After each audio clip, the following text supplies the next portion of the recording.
తీసుకున్న యొక్క తీర్మానంలో నా క్షేమావృద్ధి కొరకు ఈ గ్రంథ ప్రకారము నేను చేయదను. నీకు క్షేమము అభివృద్ధి కలగాలంటే దేవుని యొక్క వాక్యము ద్వారా అది సాధ్యం.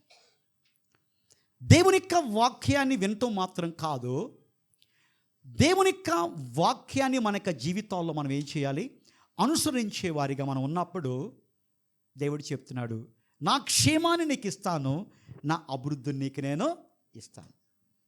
కాబట్టి అలాంటి క్షేమము అభివృద్ధి దేవుని యొక్క వాక్యం ద్వారా మన యొక్క జీవితాల్లో దేవుడు దయచేయను గాక. ఆమెన్. లాస్ట్ వీక్ ఒక సబ్జెక్ట్ మనం ప్రారంభం చేశాం. అది 2వ దినవృత్తాంతాల గ్రంథం 5వ అధ్యాయములో వ్రాయబడిన ఆ యొక్క సంభవం. దయచేసి నా వైపు చూడండి. అక్కడ మనం ధ్యానం చేసిన అంశం ఏంటంటే, సొలొమోను ఒక అద్భుతమైన దేవాలయాన్ని ఏం చేశాడు, నిర్మించాడు. చాలా శ్రద్ధగా నిర్మించాడు. చాలా శ్రద్ధగా. కారణం ఏంటంటే ఇది దేవుని యొక్క మందిరం. భయభక్తులతో, శ్రద్ధాసక్తులతో బెస్ట్గా ఉండాలని, బెస్ట్ ఎఫర్ట్స్తో ఆ యొక్క మందిరాన్ని ఆయన సిద్ధపరిచి తర్వాత ప్రతిష్ఠించిన తరువాత ఆ ప్రతిష్ఠ సమయంలో ఏం చేస్తాడు, ఒక అద్భుతమైన ప్రార్థనను ఆయన చేస్తాడు. రాజు మోకాల్లోని ఆ మందిరంలో ఏం చేస్తాడంటే ప్రార్థన చేస్తాడు. తర్వాత ఆ యొక్క అంశాలు మనం చూస్తున్నప్పుడు ఇదంతా అయిన తర్వాత అక్కడ జరిగింది ఏంటంటే, ఆ యొక్క మందిరము దేవుని యొక్క తేజస్సుతో ఏమైపోయింది, నింపబడింది. సొలొమోను ఎంతగా బాగా కట్టించినా, ఎంత శ్రేష్టమైనవి ఆ మందిరములో ఉన్నా, ఎంత అద్భుతమైన మందిరముగా ఆ మందిరం ఉన్నా, దేవుని యొక్క తేజస్సు ఆ మందిరములో లేకపోతే ఆ మందిరముకున్న విలువ లేదు. జస్ట్ అది ఒక బిల్డింగ్ లాగా ఉంటుంది అంతే. ఇది సొలొమోనుకు తెలుసు. నాయన, నేను ఎంతగానో కట్టించినా నీ తేజస్సు, నీ మహిమతో ఈ మందిరాన్ని నింపో. అప్పుడు దేవుని యొక్క తేజస్సుతో ఆ మందిరం ఏమైంది, నింపబడింది. ఆ దేవుని యొక్క తేజస్సుతో మందిరము నింపబడక ముందు అక్కడ కొన్ని కార్యాలు జరిగినాయి. 5 కార్యాలు జరిగినాయి. దాంట్లో మొదటి కార్యాన్ని నేను లాస్ట్ వీక్ మీతో పంచుకున్నాను. ఈరోజు 2వ కార్యాన్ని నేను మీతో పంచుకోబోతున్నాను. కాబట్టి మన యొక్క మెసేజ్ టైటిల్ ఏంటంటే, ఈ యొక్క 7వ సంవత్సరంలో అడుగుపెట్టిన attach to Jesus good news Telugu church సంఘములో దేవుని యొక్క తేజస్సుతో, దేవుని యొక్క మహిమతో నింపబడాలి అంటే ఏ టు జే సంఘముగా ఉన్న మనం, మనలో ఉన్న ప్రతి ఒక్కరూ చేయవలసిన 5 పనులు. మనమందరం దేవుని యొక్క తేజస్సుతో, దేవుని యొక్క మహిమతో నింపబడాలంటే అది ఎవరిపైన ఆధారపడి ఉంది? మనందరిపైన ఆధారపడి ఉంది. దేవుడు ఎప్పుడూ కూడా తన యొక్క తేజస్సుతో, తన మహిమతో మన సంఘాలను, మన యొక్క జీవితాలను, మన కుటుంబాలను నింపాలని ఇష్టపడతాడు. దాంట్లో ఎలాంటి దేవుని దగ్గర నుంచి ఎలాంటి ప్రాబ్లం లేదు. కానీ ఆ యొక్క తేజస్సు మన యొక్క కుటుంబాల్లో, మన యొక్క జీవితాల్లో, మన సంఘాల్లో నింపబడాలంటే సంఘముగా ఉన్న మనం కొన్ని పనులు మనం చేయాలి.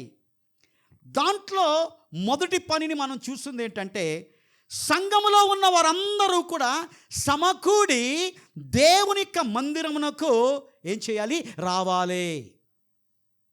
ఏంటి? కుటుంబంలో ఉన్న అందరూ. కొంతమంది దేవుని నమ్ముకోలేదు, వాళ్ళ గురించి నేను మాట్లాడతలేదు. వాళ్ళని బలవంతంగా తీసుకురాలేము. కారణం ఏంటి? దేవుని పట్ల వాళ్ళకి అవగాహన లేదు, దేవుని యొక్క గొప్పతనం వారికి తెలియదు. కానీ కొంతమంది దేవుని గురించి తెలుసు, చక్కగా క్రిస్మస్ చేసుకుంటారు. క్రైస్తవ పేర్లు ఉన్నాయి, క్రైస్తవ సంప్రదాయాలు పాటిస్తారు, క్రైస్తవ్యులుగా ఇక లోకంలో చలామణి అవుతారు. కానీ కొన్ని కారణాల చేత వాళ్ళు దేవుని యొక్క మందిరానికి వాళ్ళు రావటం లేదు. అప్పుడు మనం చేయవలసింది ఏంటంటే, మనము మన కుటుంబాల్లోని ప్రతి ఒక్కరూ కూడా దేవుని యొక్క మందిరములో సమకూడాలి. అది మనం చేయవలసిన మొదటి పని. దాని గురించి నేను లాస్ట్ వీక్ చెప్పాను. నేను ఒక ప్రశ్న వేసుకుందాం. మన కుటుంబంలో ఉన్న ఒక నలుగురు ఉన్నారు. వాళ్ళు నలుగురు కూడా దేవుని రక్షకునిగా అంగీకరించారు.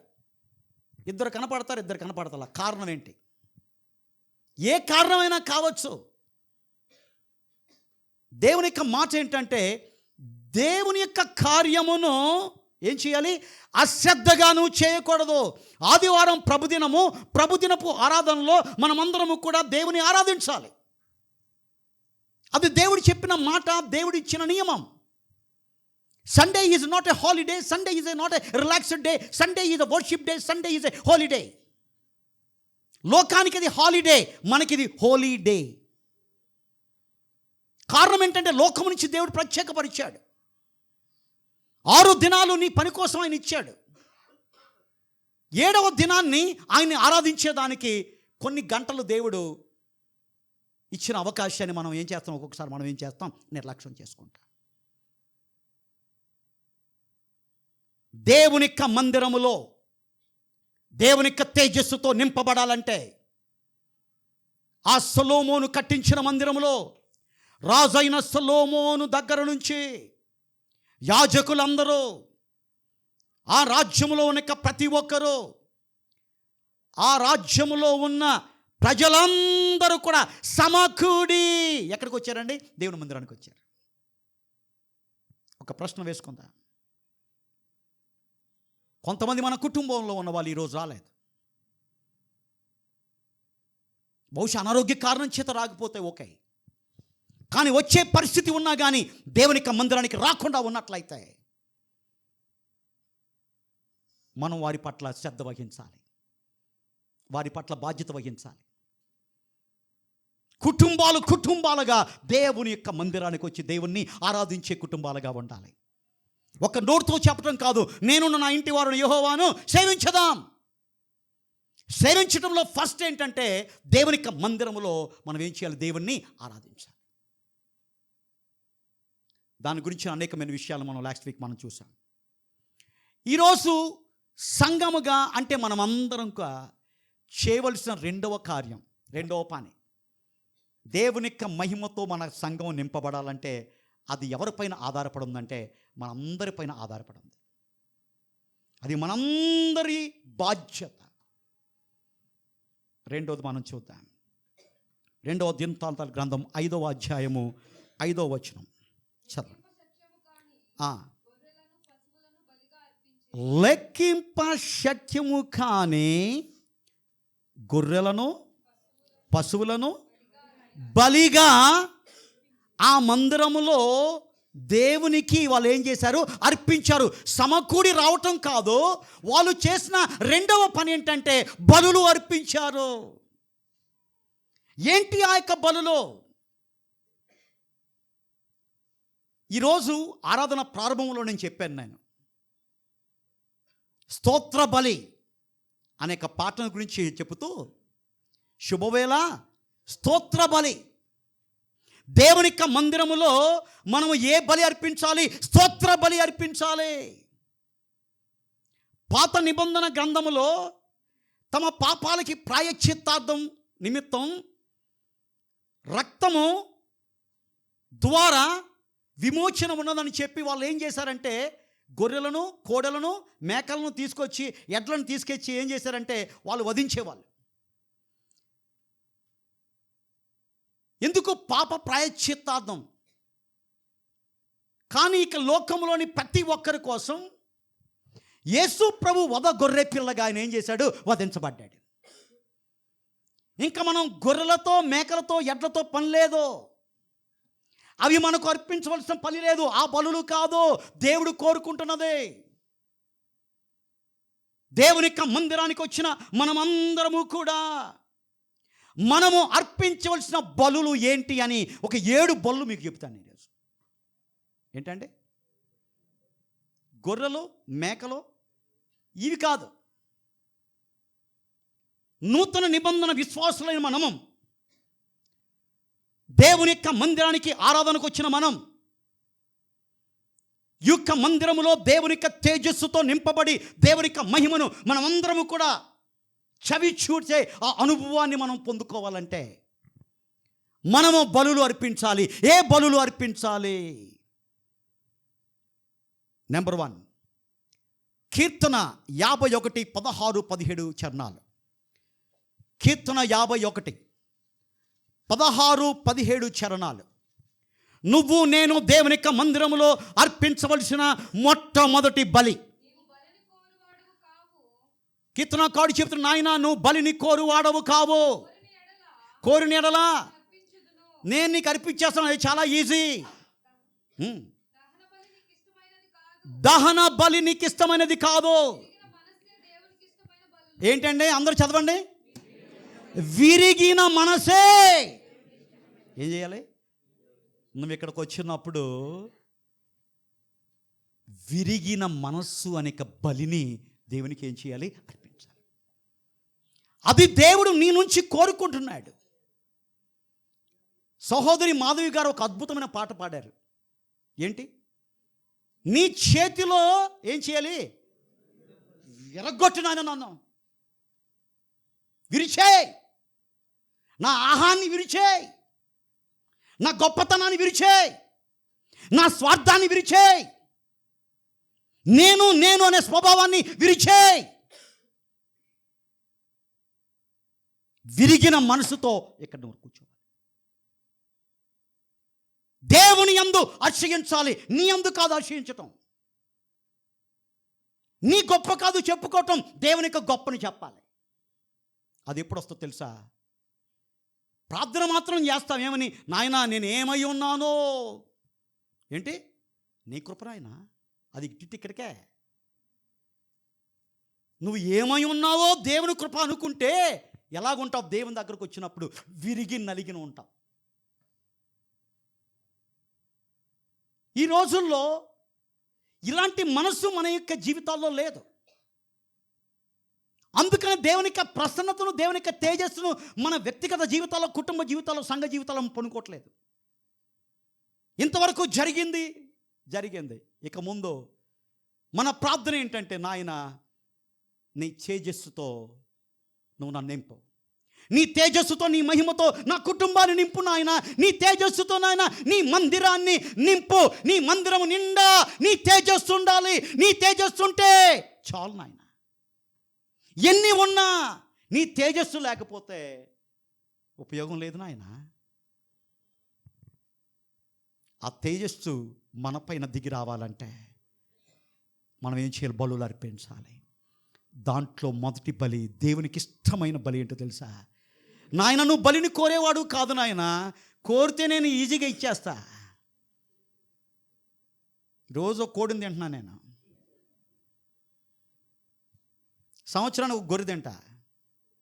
ఈజీ ఇచ్చేస్తా. కానీ నువ్వు వాటిని కోరుకునేవాడు కాదు నాయన. నువ్వు కోరుకునేది ఏంటి? విరిగి నలిగిన మనస్సే. ఏంటి? నీకు ఇష్టమైన మరి. ఒక్కసారి దేవుని యొక్క కృపను ఒక్కసారి జ్ఞాపకం చేసుకో. అప్పుడు విరిగి నలిగిన మనసు నీకు వస్తుంది. దేవుని ద్వారా నువ్వు పొందుకున్న దీవెనను, ఆశీర్వాదాలని ఒకప్పుడు ఏ స్థితిలో ఉన్నావు, ఇప్పుడు ఏ స్థితిలో దేవుడు నిన్ను పెట్టాడు ఒక్కసారి ఆలోచించే. విరిగి నలిగిన మనసు కలిగి ఉంటాం. అప్పుడు ఆ దేవుని పట్ల భక్తి భావాన్ని ప్రదర్శిస్తాం. నిజమైన భయభక్తులతో, శ్రద్ధాసక్తులతో ఆయనతో మనం ఉంటాం. కారణం ఏంటంటే, నాయన ఈ స్థితిలో ఉన్నానంటే కేవలం నీ కృప నాయన. నువ్వు నన్ను నిలబెట్టావు నాయన. ఈ స్థితిలో నువ్వు నన్ను ఉంచావు. నా తలను పైకెత్తావు నాయన. ఒక ఉన్నతమైన స్థితిలోనికి నువ్వు నన్ను పెట్టావు. ఇదంతా నువ్వే. నా గొప్పతనం కాదు నాయన, నా జ్ఞానం కాదు. ఇక్కడ మనందరి జీవితాల్లో మనం ఎక్కడి వారమో ఎలాంటి పరిస్థితులు ఉండేవాళ్ళమో, మన తల్లిదండ్రులు ఏ రకంగా కష్టపడ్డారో, వాళ్ళు ఏ రకంగా మనల్ని పెంచారో. మనలో ఎలాంటి గొప్పతనం లేదండి, కేవలము గొప్ప దేవుడు ఈ స్థితిలో ఆయన మనల్ని ఉంచాడు కాబట్టి ఆయన పట్ల మనం ఏం చేయాలి?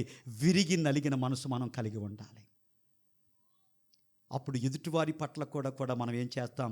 విరిగి నలిగిన మనసుతో మనం ఉంటాం. దేవుడు చెప్తున్న మాట ఏంటో తెలుసండి? పరిశుద్ధ గ్రంథం చెప్పేది ఏంటో తెలుసా? రెండేనండి. పరిశుద్ధ గ్రంథం చెప్పేదంతా ప్రేమ, లవ్, దట్స్ ఇట్. పరిశుద్ధ గ్రంథం యొక్క సారాంశాన్ని 2 అక్షరాలతో వివరించమంటే నువ్వు చెప్పే ఆన్సర్ ఏంటంటే ప్రేమ, లవ్. ఏంటి ప్రేమ? దేవుణ్ణి ప్రేమించు, పొరుగువారిని. That's it. అది నీ జీవితంలో జరగాలంటే విరిగి నలిగిన మనసు నీకు ఉండాలి. విరిగి నలిగిన మనసు లేకుండా ఉంటే నువ్వు దేవుని ప్రేమించలేవు. విరిగి మనిగిన మనసు నీకు లేకపోతే ఇతరులను కూడా నువ్వేం చేస్తావు? ప్రేమించలేవు. కాబట్టి అందుకనే మన యొక్క జీవితాలు,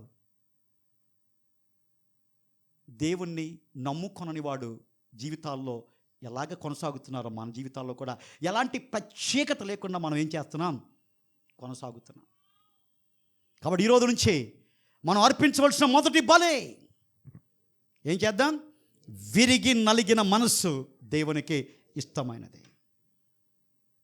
దేవుని దగ్గరకు వచ్చినప్పుడు నలగొట్టుకో. అపొస్తలుడైన పౌలు గ్రేట్ ఎగ్జాంపుల్ అండి. నిజంగా యేసయ్యను రుచి చూశాడు, తన జీవితాన్ని ఇచ్చేశాడు. అందుకనే ఏం చేస్తాడు తెలుసా? ఇంతమందికి సువార్తను ప్రకటించిన నేను తప్పిపోతానని చెప్పి తన శరీరాన్ని ఏం చేస్తున్నాడు? నలగొట్టుకుంటున్నాడంట. యాక్చువల్గా గొప్ప చెప్పుకోవాలంటే అపొస్తలుడైన పౌలు చాలా గొప్పగా చెప్పుకోవచ్చండి. మిగతా శిష్యులందరికంటే, యేసు ప్రభు యొక్క 12 మంది శిష్యుల కంటే గొప్పగా దేవుని ద్వారా వాడబడిన అతి శ్రేష్టమైన కోవకు చెందినవాడు ఎవరో తెలుసా? అపొస్తలుడైన పౌలు. అలాంటి ఆయన ఏమంటున్నాడు? దౌర్భాగ్యుడను, పాపులలో ప్రధాన పాపిని. అబ్బా ఏంటండి, విరిగి నలిగిన మనసు. నువ్వు పాపివని గ్రహింపు నువ్వు కలిగి ఉంటావు. లేకపోతే ఇతరుల పాపులు నేను బాగున్నాను అనుకుంటావు. కారణం ఏంటి? విరిగి నలిగిన మనసు నీకు లేదు. అందుకని దేవుడు అంటున్నాడు, ఒరే నా ప్రియ కుమార్తె, కుమారుడా, మందిరానికి రావటం కాదు ఇంపార్టెంట్, సమకూడి రావటం కాదు ఇంపార్టెంట్. సమకూడి వచ్చిన మీరు నాకు బలులు అర్పించండి. ఆ బలులో నేను మీతో కోరుకున్నది, నాకు ఇష్టమైనది ఏంటంటే విరిగి నలిగిన మనసే నాకు ఇష్టమైన బలి. ఆ బలి నువ్వు అర్పించు. అది మొదటి బలి. రెండో బలి మనం చూద్దాం. హోషేయ గ్రంథం 6వ అధ్యాయము 6వ వచనం.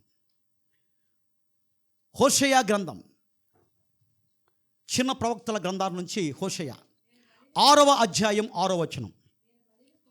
నేను బలిని కోరను, కానీ కనికరాన్ని నేను కోరుతున్నాను. దహన బలుల కంటే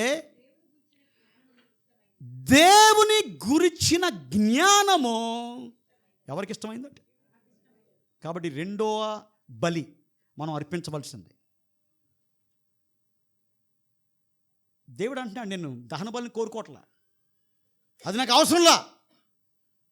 నాకు ఇష్టమైనది ఏంటంటే దేవుని గురించిన జ్ఞానము దేవునికి ఇష్టమైనది. మనమందరము కూడా దైవ జ్ఞానముతో నింపబడాలి. ఇక లోక జ్ఞానంతో నింపబడుతున్నావు. ఈ లోకంలోని ఇక వార్తలన్నీ తెలుసు. ఇక లోకంలోని ఇక ఏం జరుగుతుందో అంత జ్ఞానం నీకుంది. Okay fine.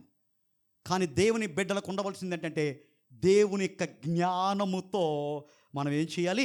నింపబడే బలి మనం అర్పించాలి. అది ఎప్పుడు జరుగుతుంది అని మనం ఆలోచన చేసినప్పుడు దేవుని గురించిన జ్ఞానము దేవుని వద్ద దొరుకుతుంది. దేవుని గురించిన జ్ఞానము నువ్వు పొందుకోవాలంటే దేవుని యొక్క వాక్యాన్ని నువ్వు చదవాలి, దేవుని యొక్క వాక్యాన్ని నువ్వు వినాలి, దేవుని యొక్క వాక్యాన్ని నువ్వు ధ్యానించాలి. అప్పుడు దైవ జ్ఞానముతో దేవుడు మనల్ని ఏం చేస్తాడు? ఈ రోజులో అనేకమైన వాటిని చూసేదానికి సమయం అనుకుంది, కానీ దేవుని యొక్క వాక్యాన్ని చదివేదానికి మనకు సమయము లేదు. దేవునికి వందనాలు, అట్లీస్ట్ క్విజ్ ద్వారా దేవుని యొక్క వాక్యాన్ని చదువుతున్నారు. కొంతమంది రెగ్యులర్గా దేవుని యొక్క వాక్యాన్ని చదివే అలవాటు ఉంది. ఎందుకో తెలుసా? దేవునికి ఇష్టమైన బలి ఏంటంటే దేవుని గురించిన జ్ఞానం, ఆయన గురించి తెలుసుకోవాలి. మనిషి యొక్క ప్రయత్నం ఏంటంటే ఇక లోకాన్ని గురించి తెలుసుకోవాలని, మనుషుల గురించి తెలుసుకోవాలని ప్రయత్నం చేస్తున్నాడు మానవుడు. ఈ లోకస్తులందరూ చేసే పని అదే. కానీ దేవుని నమ్ముకున్న మనం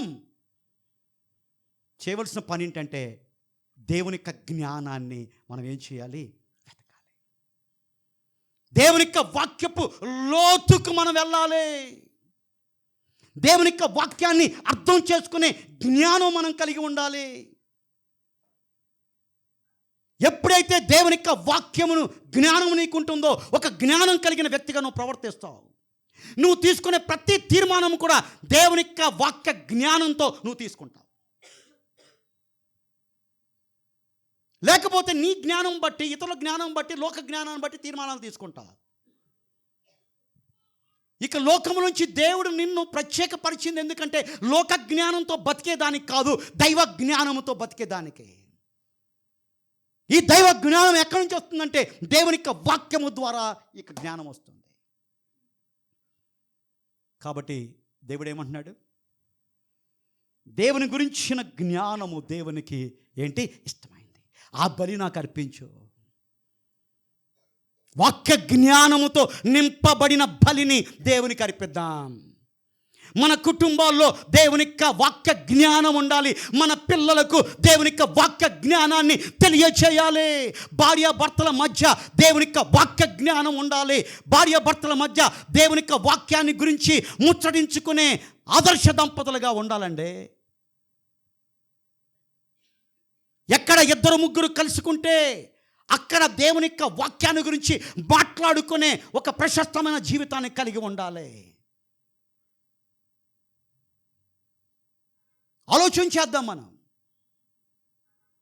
దేవునికి ఇష్టమైనది దేవుని గురించిన జ్ఞానము దేవునికి ఇష్టమైనది. అది రెండో బలి. మూడో బలి, దేవుని యొక్క బిడ్డలుగా మనం అర్పించవలసిన మూడవ బలి. మొదటి సమూయేలు గ్రంథం 15వ అధ్యాయం 22వ వచనం. 1 Samuel chapter 15 verse 22. మొదటి సమూయేలు గ్రంథం 15వ అధ్యాయం 22వ వచనం.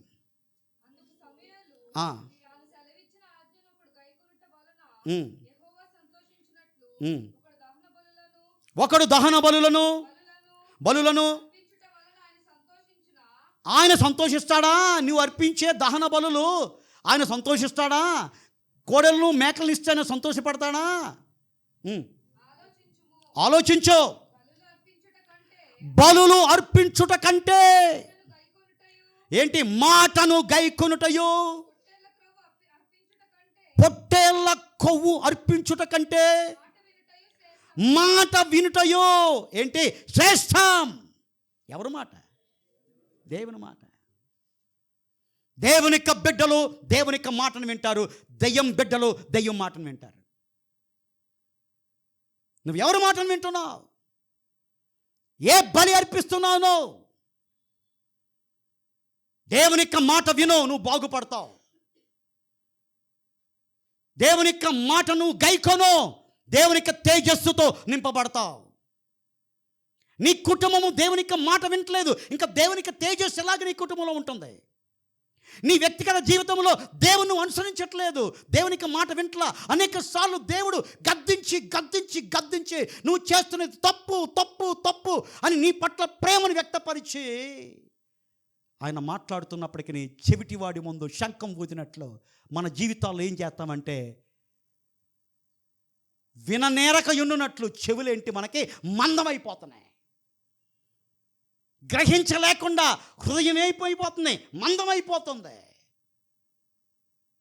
ఈ స్థితి నుంచి బయటపడు. అది దేవునికి ఇష్టమైనది కాదు.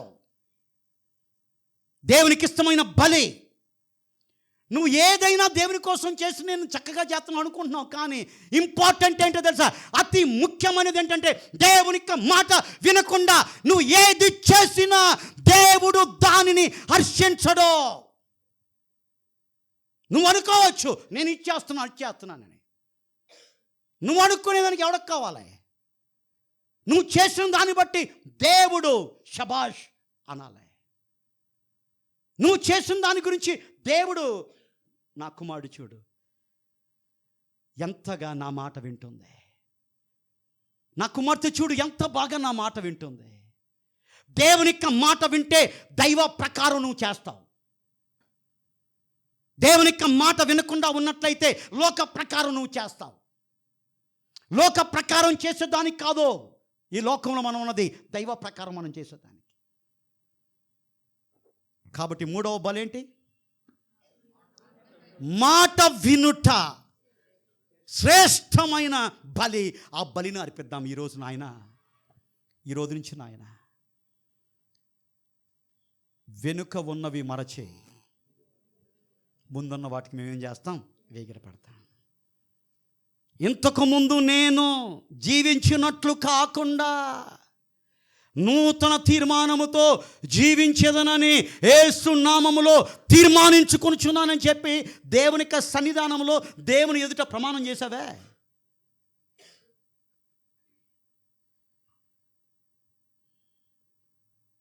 దేవునితో ఆటలాడకు. Don't play with God. You can play with any person, nothing will happen. But if you play with God, it's a curse. శాపం. శాపగ్రస్తులుగా జీవించేదానికి కాదు దేవుడు మనం పిలిచిందండి. శాపం మోసుకునే దానికి కాదండి దేవుడు సంఘాన్ని ఇచ్చింది. దేవుడు సంఘాన్ని ఎందుకు ఇచ్చాడు తెలుసా? ఆశీర్వదించబడేదానికి. నువ్వు ఆశీర్వించబడాలి, అనేక మందికి ఆశీర్వదకరంగా ఈ లోకంలో మనం జీవించాలి. అది మన జీవితంలో కలగాలంటే దేవుని యొక్క మాట వినే ఆ బలిని దేవునికి వేయాలి, మనం అర్పించాలి. ప్రతి ఒక్కరు కూడా నాయన ఈరోజు మందిరానికి నడిపించావు నాయన, నువ్వు ఏ మాటను నువ్వు నాకు వినిపించబోతున్నావో అది నా జీవితానికి ఎంతో మేలుకరమైన మాట కాబట్టి నాయన ఆ మాటను నేను తీసుకుంటాను నాయన. అలాంటి బుద్ధితో, అలాంటి మనసుతో దేవునికి మందిరానికి రా. అలా కాకుండా నువ్వు వేరే ఉద్దేశంతో ఇక్కడికి వస్తే, యేసు ప్రభు ఆయన చెప్తే ఉన్నాడు తెలుసా? చాలా బ్యాడ్ ఎగ్జాంపుల్ ఆయన వాడాడు. పందుల ఎదుట ముత్యములను వేయద్దు. వేస్తే ఏమవుద్ది? ఆ ముత్యము యొక్క విలువ పందికి తెలియదు కాబట్టి అదేం చేస్తుంది తెలుసా? కాళ్ళతో తొక్కేస్తుంది. అనేక మంది జీవితాల్లో ఇది అప్లికబుల్. దేవుడు ప్రేమతో ఇస్తున్న మాట నువ్వు వినకుండా ఉన్నట్టయితే ఆ మాటను ఏంటంటే ఆ పంది ఎలాగైతే తొక్కిందో నువ్వు కూడా ఏం చేస్తున్నావు? తొక్కేస్తున్నావు. జాగ్రత్త. దేవుని యొక్క వాక్యాన్ని తల్లో పెట్టుకుంటే నువ్వు బాగుపడతావు. నువ్వు తొక్కినట్లయితే ఏది నువ్వు సాధించలేవు. అందుకని దేవుడు చెప్తున్నాడు, నాకు ఇష్టమైన బలి ఏంటో తెలుసా? మాట వినుట. నా మాట వినండిరా మీరు. ఓ ఇశ్రాయేలులారా నా మాట వినండి. నా ద్వారా ఎన్నిక కాబడిన ప్రజలారా, రాజులారా, అధిపతులారా, న్యాయాధిపతులారా, మీరు నా మాట ఏం చేయాలి? వినండి. అదే నాకు కావాలి. మీరు ఏ బొల్ల అర్పించినా కానీ, మీరు ఏం చేసినా నాకు నో యూస్. ఫస్ట్ మాట వినండి. తల్లిదండ్రుల కంప్లైంట్ ఏంటండి ఈ రోజుల్లో? ఏంటి? నా మాట ఇటు ఇంటలా. అడు ఎందుకు ఇంటలా? నువ్వు దేవుని మాట ఇంటలా. నువ్వు నీ తల్లిదండ్రుల మాట వినలా. అందుకని ఏమవుద్ది? ఏది విత్తుతావో దాన్ని కోస్తావు. దేవుడు చెబుతున్నాడు ఈరోజు, నీ జీవితంలో నేను నీ దగ్గర నుంచి కోరుకునే బలులు ఏంటో తెలుసా? మొదటి బలి ఏంటండి? విరిగిన మనస్సే దేవునికి ఇష్టమైన బలి. రెండవది దేవుని గురించిన జ్ఞానము దేవునికి ఇష్టమైన బలి. మూడోది, దేవుడు సెలవిచ్చిన ఆజ్ఞను గైకొని దేవుని మాట వినుట వలన శ్రేష్టము, అది దేవునికి ఇష్టమైన బలి. అది మూడోదే. ఇర్మియా గ్రంథం 7:22-24 చదవండి ఒకసారి. ఇర్మియా గ్రంథం 7వ అధ్యాయం 22-24. నేను ఐగుప్తు దేశములో నుంచి జనులను రప్పించిన దినమున దహన బలు గురించి కానీ నేను వారితో చెప్పలేదు, వాళ్ళ గురించి నేను మాట్లాడలేదు, ఏ ఆజ్ఞ ఇవ్వలా, ఇది మాత్రమే చెప్పాను వాళ్ళకి. ఏదనగా నా మాటలు మీరు అంగీకరించిన ఎడలా నేను మీకు దేవుడినై ఉందును. చాలండి. ఇక్కడ ఏంటి? దేవుని మాటలను మనం అంగీకరించినట్లయితే ఆయన మనకు దేవుడై ఉంటాడు. దాని అర్థం ఏంటి? ఆయన మాటలను అంగీకరించకుండా ఉన్నట్లయితే ఆయన నీకు దేవుడై ఉంటాడు. ఎంత పవర్ఫుల్ స్టేట్మెంట్ ఒకసారి ఆలోచించే. దీని యొక్క అర్థాన్ని గ్రహించు కనీసం ఈరోజైనా. పేరుకు చెప్పుకుంటే కాదు, యేసయ్య నా దేవుడని ఆయన చెప్పాలి. నిజంగా ఈమె నా బిడ్డ, యేసయ్య చెప్పాలి. యేసయ్య చెప్పగలిగే స్థితిలో నువ్వు ఉండాలంటే ఏం చేయాలి? మాట విను. చదువమ్మా. నేను మీకు దేవుడినై ఉంటాను, మీరు నాకు ఏంటి? జనులై ఉంటారు. ఎప్పుడు? ఆయన మాటను, ఎవరి మాటను? దేవుని యొక్క పరిశుద్ధ గ్రంథములోని యొక్క వాక్యపు యొక్క మాటలను అంగీకరించినలా మీకు ఆయన దేవుడై ఉంటాడు, మీ కుటుంబాలకు ఆయన దేవుడై ఉంటాడు, మన సంఘానికి ఆయన దేవుడై ఉంటాడు. That's it. నేను అంగీకరించను, ఓకే, అది నీ చాయిస్.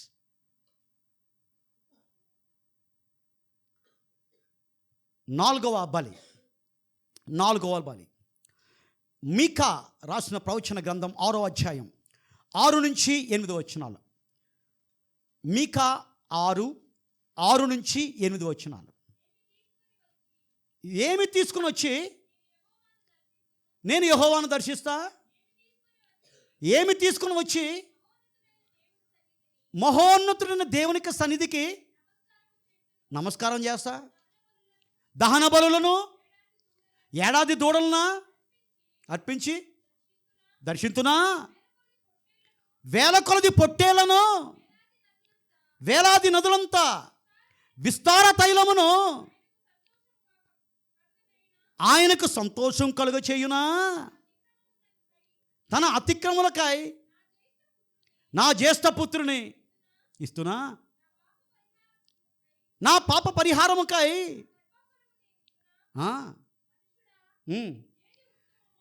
ఓ మనుష్యుడా, A-Z సంఘములోని ఓ విశ్వాసి, ఏది ఉత్తమమో అది నీకు తెలియబడింది. దేవుడు తెలియజేస్తాడు ఏది ఉత్తమమో.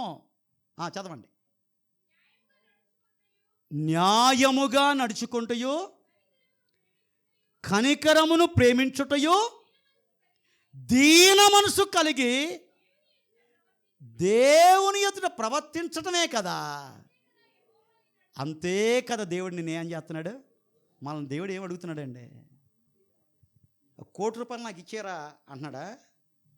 చాలామంది అనుకోండి, నేను బాగా కానుకలు ఇచ్చేస్తున్నాను, దేవుడు బాగా సంతోషపడుతున్నాడు. నీ కానుకలు ఎవరికి కావాలి? ఎవరికి కావాలండి? భూమి ఆయనది, ఆకాశం ఆయనది. కాబట్టి నీ కానుకలు ఇచ్చి ఆయన్ని కొనుక్కునేదానికి ప్రయత్నం చేయకు. ఆయన చెప్తున్నాడు, నీ పొట్టేలు నాకొద్దు,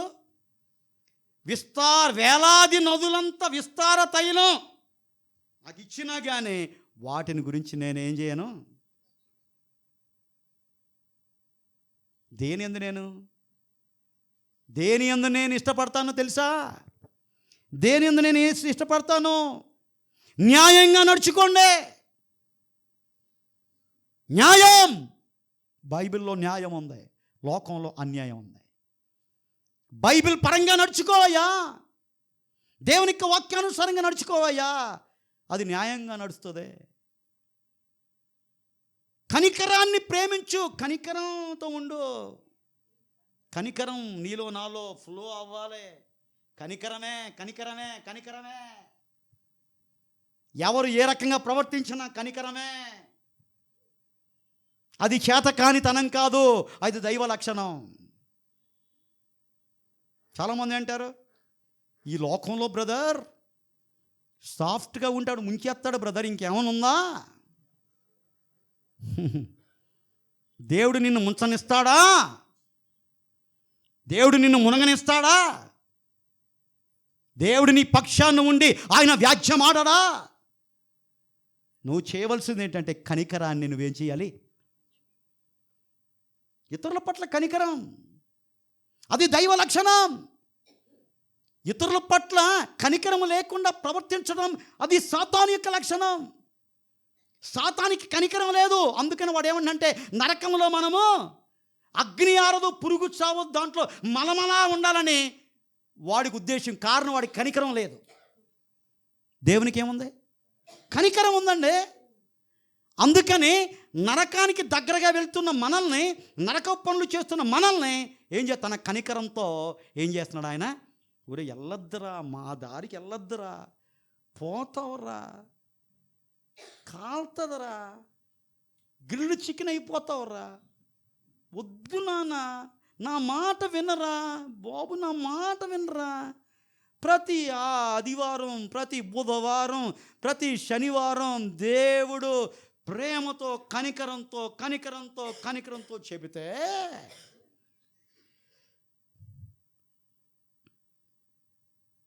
ఇక్కడ విని ఇక్కడ రా. అదే ఏదైనా చెత్త మాట విన్నాం అనుకో, దాని గురించి లాగి లాగి లాగి లాగి ఒక పెద్ద గ్రంథం రాసేచ్చు.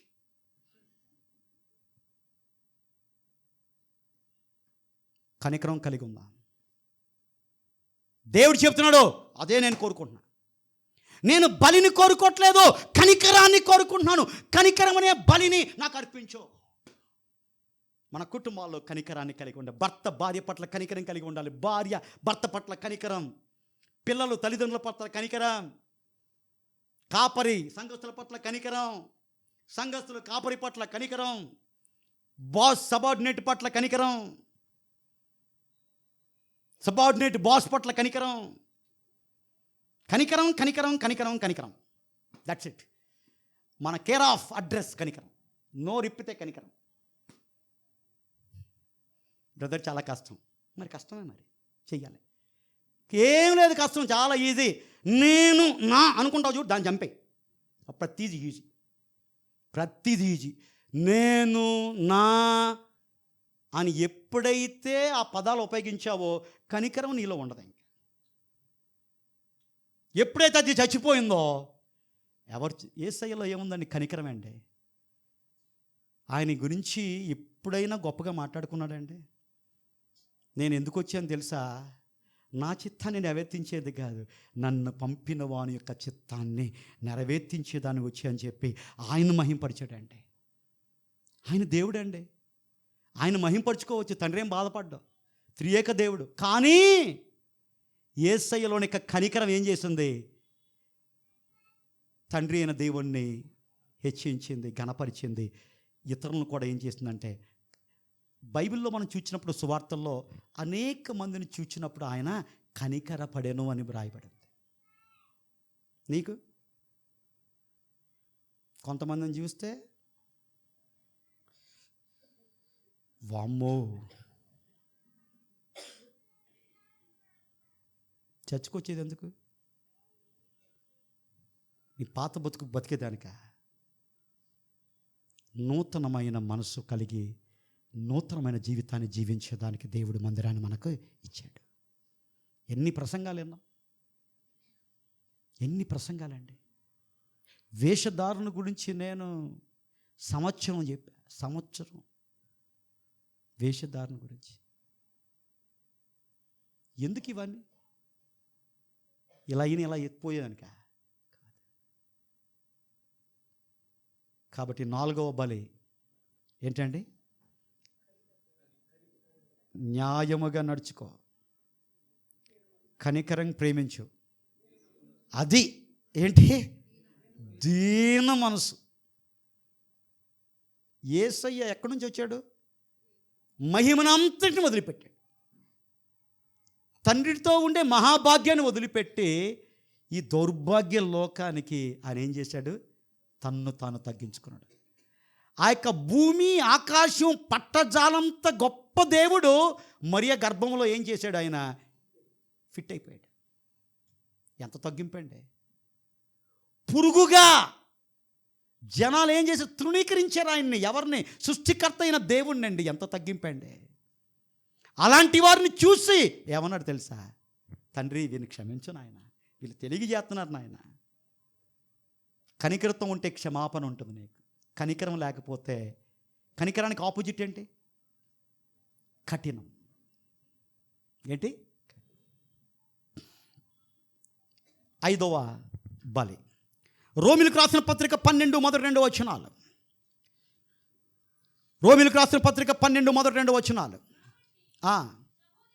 సహోదరులారా, పరిశుద్ధమును దేవునికి అనుకూలమైన సజీవ యాగముగా మీ శరీరములను ఆయనకు సమర్పించుకునవలెను.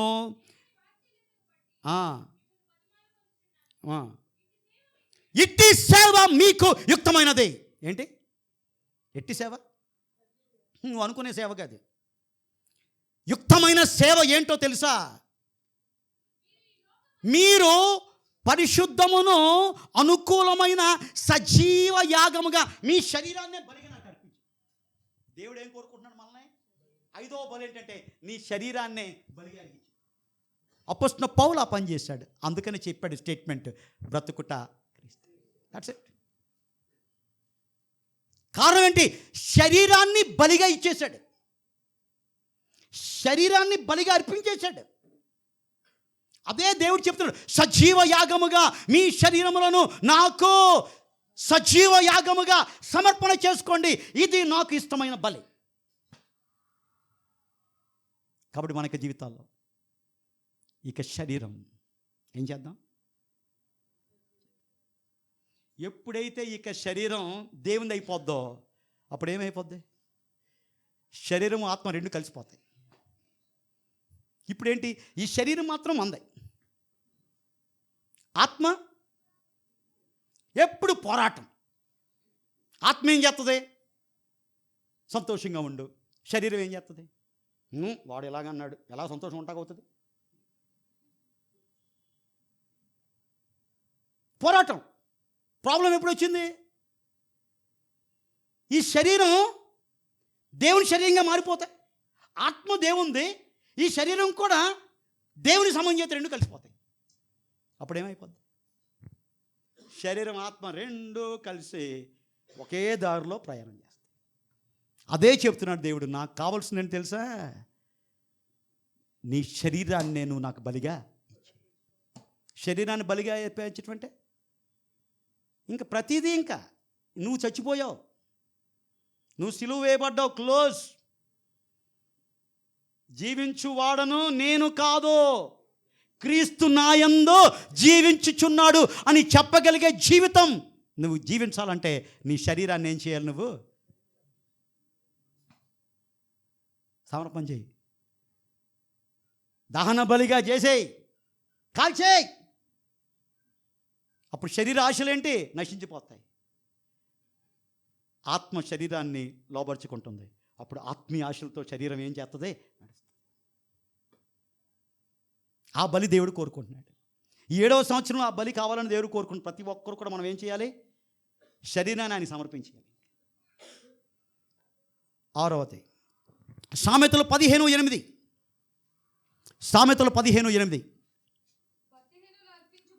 భక్తిహీనులు అర్పించు బలులు యెహోవాకు హేయముల ఇష్టమని కాదు. నాకు భక్తిహీనతో నువ్వు బలి అర్పించుకో, అది నాకు హేయం.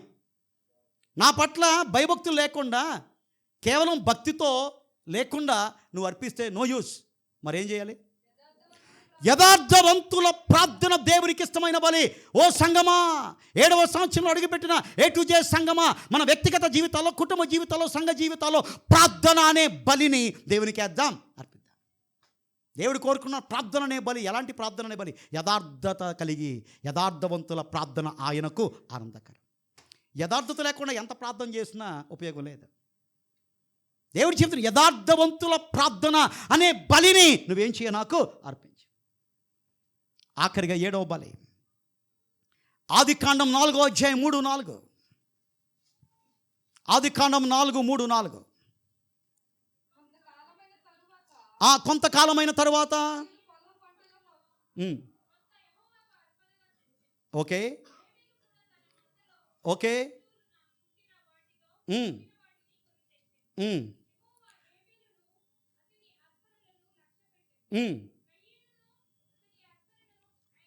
ఓకే, మనకి ఇది తెలుసా అండి. ఇద్దరు కూడా ఏం తీసుకొచ్చారు? అర్పణ తీసుకొచ్చారు. అంటే బొల్లు అర్పించేదానికి వచ్చారు. కయీనును అతని అర్పణను దేవుడు ఏం చేశాడు? అంగీకరించాడు. హెబేలును అతని అర్పణ దేవుడు ఏం చేశాడు? అంగీకరించాడు. ఏంటి కారణం? అర్పణ కంటే అర్పించువాడు ముఖ్యం దేవునికి. అర్పణ కాదు ఇంపార్టెంట్, అర్పించు వాడు అంటే నీ మనసు ముఖ్యం. అర్పించువాడు సరిగా లేకుండా ఎంత గొప్ప అర్పణ అయినా దేవుడు ఏం చేయడు? యాక్సెప్ట్ చేయడు. కానుకలను దేవాలయంలో అనేక మంది వేస్తున్నారు. ధనవంతులు వేస్తున్నారు. అది యేసయ్య కానుకల పేట దగ్గర ఉన్నాడు. ఇంకెలా ఉంటుంది పరిస్థితి? యేసయ్యతో శబాష్ అనిపించుకోవాలని చెప్పి ఇంతవరకు కానుకలు ఏనోడు కూడా పెద్ద కాగితం ఏముందో అంత పెద్ద కాగితాన్ని బయటికి తీసి అందరూ చూసే రకంగా ఇలాగా చేసి వేస్తున్నాడు. యేసయ్య చూస్తున్నాడు. ఒక పేద విధవరాలు వచ్చింది, వణికిపోతుంది. అందరూ వేస్తే సౌండ్ రాలా, ఈయన వేస్తే డబ్బని సౌండ్ వచ్చింది, కంగుమని సౌండ్ వచ్చింది. ఏంటి? 2 కాసులే. అప్పుడు యేసయ్య ఒక మాట చెప్పాడు, ఈమె ప్రశంసించబడుతుంది. ఎందుకు తెలుసా? ఈమె అర్పణ నేను అంగీకరిస్తున్నా, మిగతా వాళ్ళ అర్పణ అంగీకరించట్ల. కారణం ఏంటంటే అర్పణ వాళ్ళు పెద్ద చేశారు కానీ వాళ్ళ యొక్క మనసు సరిగా లేదు. ఈమె ఎలాగుంది?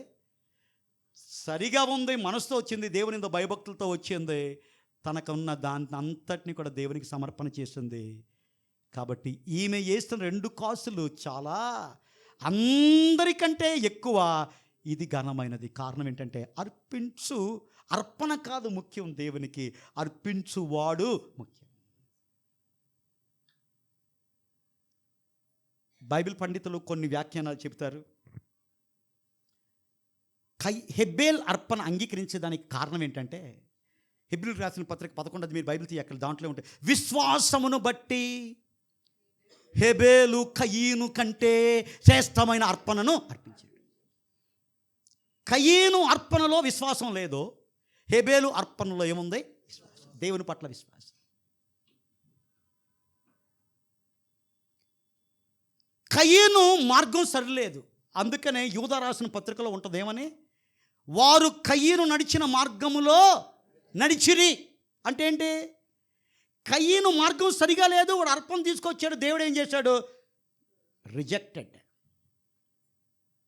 సరైన మార్గంలో నడువు, అప్పుడు దేవుని కోసం ఏది చేసినా ఎంతైనా చేయి, దేవుడు ఏం చేస్తాడు? ప్రశంసిస్తాడు. దేవుని మార్గంలో నడవకుండా అది చేశాను ఇది చేశాను అని చెప్పుకుంటా పోతే నువ్వు చెప్పుకోవచ్చు, కానీ దేవుడు ఏం చేయాలి? ప్రశంసించాలి. దేవుడు నా మార్గంలో నడిచి నువ్వు చేస్తున్నావురా బలా నమ్మకమైన నా దాసుడా అని దేవుని చేత మనం అప్రిషియేట్ పొందాలండి. హెబేలు దేవుని మార్గంలో నడిచాడండి, కయ్యను దేవుని మార్గంలో నడవలేదండి. ఇద్దరూ అర్పణ తీసుకొచ్చారండి. దేవుని మార్గంలో నడిచిన వాని అర్పణ దేవుడు అంగీకరించాడు, నడవని వాని అర్పణ ఏం చేశాడు దేవుడు?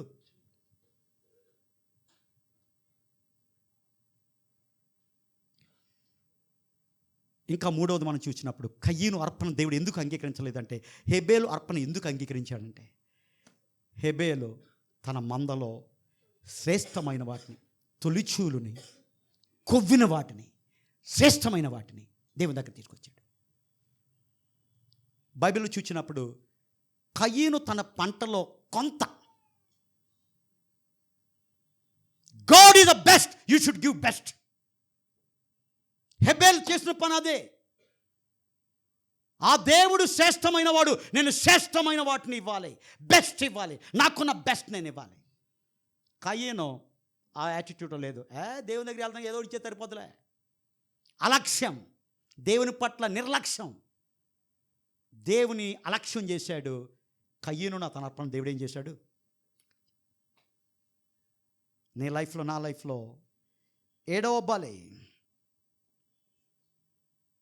నీ జీవితంలో విశ్వాసం అనేక బలిని మనం అర్పిద్దాం. దేవుని యొక్క మార్గంలో నడిచే బలిని ఆయనకిద్దాం.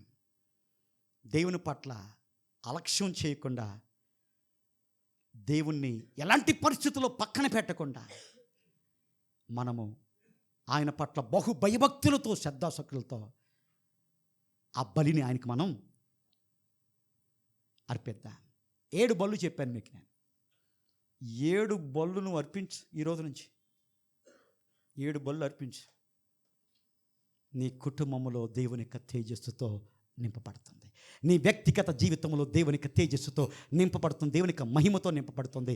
మన సంఘాల్లో మనమందరము కూడా ఈ 7 బలులు అర్పించినట్లయితే, వీళ్ళందరూ ఏం చేశారు?